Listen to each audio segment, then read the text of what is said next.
Assalamualaikum warahmatullahi wabarakatuh. Kembali lagi bersama saya. Oke teman-teman sekalian, di video kali ini kita akan membahas soal SJT untuk persiapan seleksi P3K guru. Orang tua siswa datang ke sekolah dengan ekspresi tidak puas karena merasa anaknya diberi nilai yang tidak adil. Bagaimana Anda sebagai guru harus berkomunikasi dengan orang tua tersebut untuk meredam situasi tanpa mengabaikan kebijakan penilaian sekolah? A. Anda menjelaskan dengan tegas bahwa nilai yang diberikan final dan tidak ada ruang untuk negosiasi atau perubahan. B. Mengundang orang tua tersebut untuk mendiskusikan masalahnya secara pribadi. Jelaskan secara rinci tentang penilaian dan kriteria yang digunakan. C. Anda menyarankan orang tua tersebut untuk mengajukan keluhan resmi ke kepala sekolah jika mereka tidak puas dengan penilaian. D. Anda setuju untuk meninjau kembali penilaian dan mempertimbangkan untuk kenaikan nilai siswa tersebut agar orang tua merasa puas. D.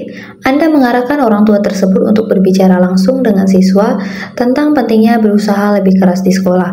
Oke teman-teman, silakan dijawab terlebih dahulu. Setelah itu kita akan masuk ke pembahasan dan memilih jawaban yang paling tepat.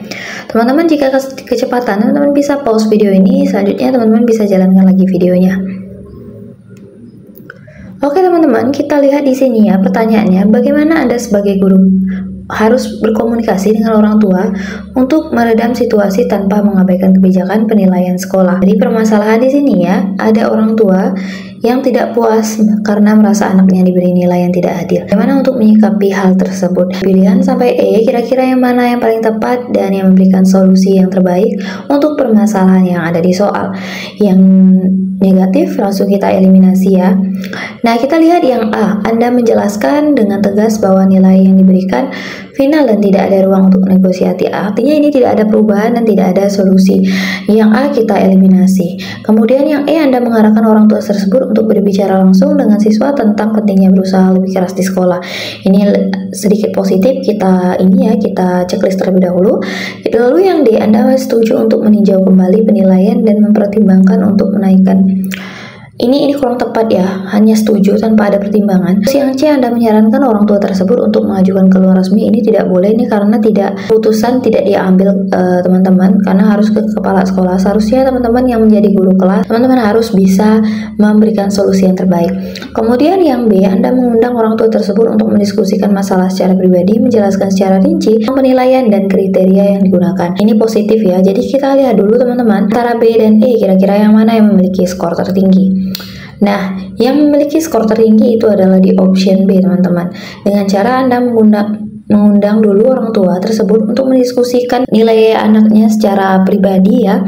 Kemudian menjelaskan secara rinci tentang penilaian dan kriteria yang digunakan. Jadi option B itu poinnya 5 dan option E itu poinnya 4. Oke, kita lanjut ke soal berikutnya. Selama pelajaran, Anda menyadari bahwa salah satu siswa Anda tampaknya selalu menghindari kontak mata dan jarang berpartisipasi dalam diskusi kelas. Anda mencurigai bahwa siswa tersebut mungkin memiliki kecemasan sosial. Sebagai guru, apa langkah yang paling tepat untuk Anda ambil demi mendukung siswa tersebut? A. Secara langsung menanyakan kepada siswa di depan kelas tentang keengganannya berpartisipasi dan kontak mata. B. Anda mengabaikan perilaku siswa tersebut, menganggap bahwa dia akan mengatasi masalahnya sendiri seiring waktu. C. Anda mengatur pertemuan pribadi dengan siswa tersebut untuk mendiskusikan kenyamanan dan kebutuhannya di kelas. D. Anda meminta siswa lain untuk mendorong siswa tersebut agar lebih aktif dan berpartisipasi selama diskusi di kelas.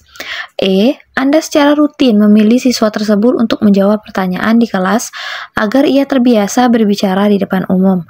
Oke teman-teman, silakan dijawab terlebih dahulu. Setelah itu kita akan masuk pembahasan dan memilih jawaban yang paling tepat.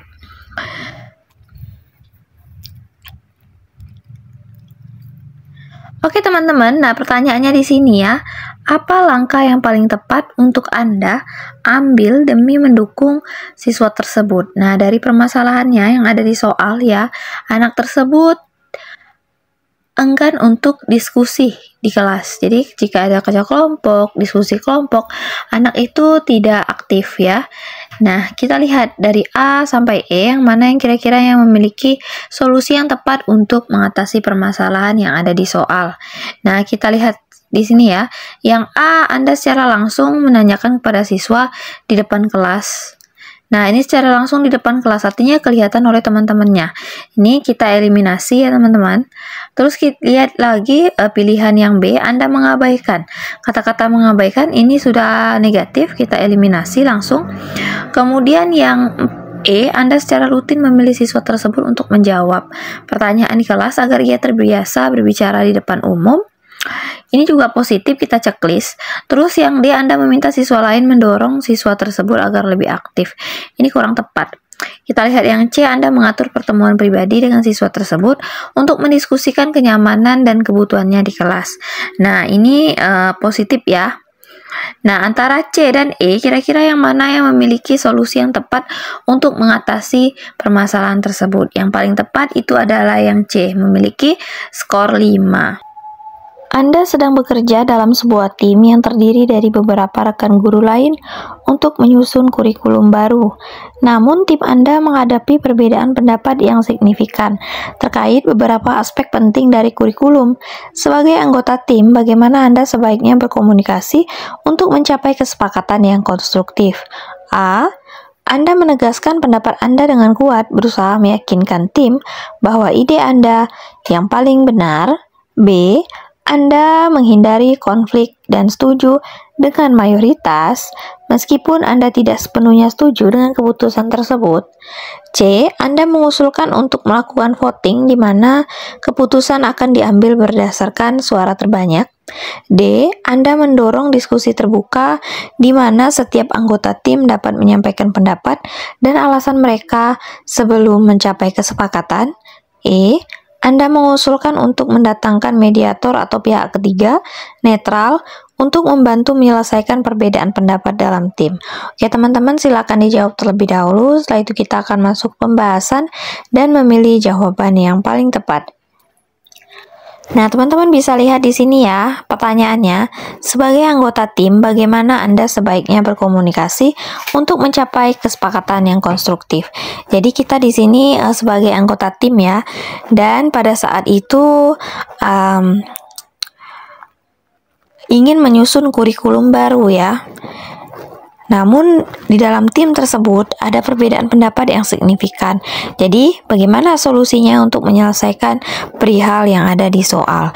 Nah, kita lihat dan kita eliminasi langsung jawaban yang negatif. Yang A, Anda menegaskan pendapat Anda lebih kuat. Kata-kata menegaskan pendapat kita yang lebih kuat itu tidak baik, jadi kita langsung eliminasi ya. Kemudian yang B, Anda menghindari konflik dan setuju dengan mayoritas. Artinya di sini kita tidak mengeluarkan pendapat apapun walaupun kita tidak setuju. Ini kurang tepat ya teman-teman yang B. Terus yang C, Anda mengusulkan untuk melakukan voting di mana keputusan akan diambil berdasarkan suara terbanyak. Nah, ini positif. Kita checklist dulu yang C ya. Kemudian yang D, Anda mendorong diskusi terbuka di mana setiap anggota tim dapat menyampaikan pendapat dan alasan mereka sebelum mencapai kesepakatan. Ini juga positif yang D ya. Terus kita lihat yang E, Anda mengusulkan untuk mendatangkan mediator atau pihak ketiga netral untuk membantu menyelesaikan perbedaan pendapat dalam tim. Yang E positif. Nah, kita lihat ya, antara C, D, dan E ini sama-sama positif, tapi kita ingin mencari skor 5 itu di pilihan mana? Oke, skor 5 itu ada di pilihan C teman-teman. Dengan cara Anda mengusulkan untuk melakukan voting di mana keputusan akan diambil berdasarkan suara terbanyak. Jadi, poin 5 ada di C, poin 4 ada di E, dan poin 3 ada di D. Oke, kita lanjut ke soal berikutnya. Selama pembelajaran daring, Anda memperhatikan bahwa beberapa siswa Anda tampaknya tidak terlihat dan jarang berpartisipasi dalam diskusi kelas. Sebagai guru, bagaimana Anda menangani situasi ini untuk meningkatkan partisipasi dan keterlibatan siswa? A. Anda memutuskan untuk memanggil siswa yang kurang terlibat secara acak untuk menjawab pertanyaan selama kelas berlangsung. B.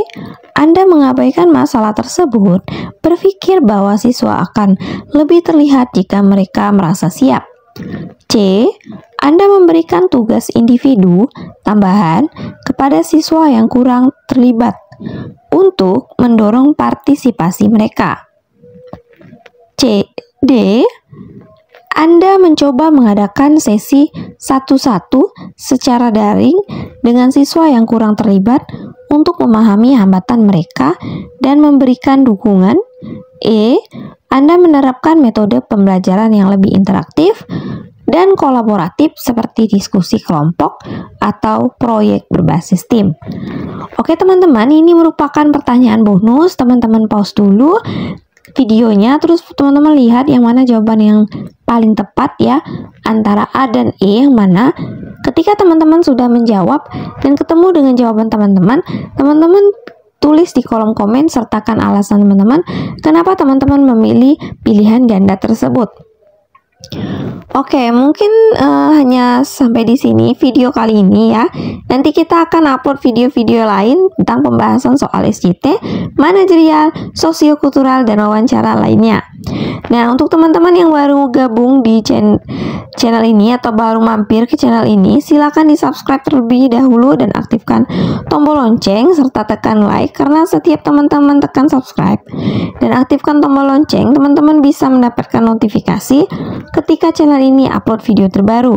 Kita juga sudah banyak sekali mengupload soal-soal persiapan tes P3K di playlist. Tinggal teman-teman cek saja ya playlist kita yang berjudul pembahasan soal tes P3K yang terdiri dari SJT, manajerial, sosiokultural, dan wawancara. Silahkan dicek saja atau kunjungi beranda channel ini, di scroll saja teman-teman, pasti ada banyak sekali soal-soal atau info-info terkait mengenai CASN. Oke, terima kasih yang telah menonton video ini. Akhir kata, wassalamualaikum warahmatullahi wabarakatuh.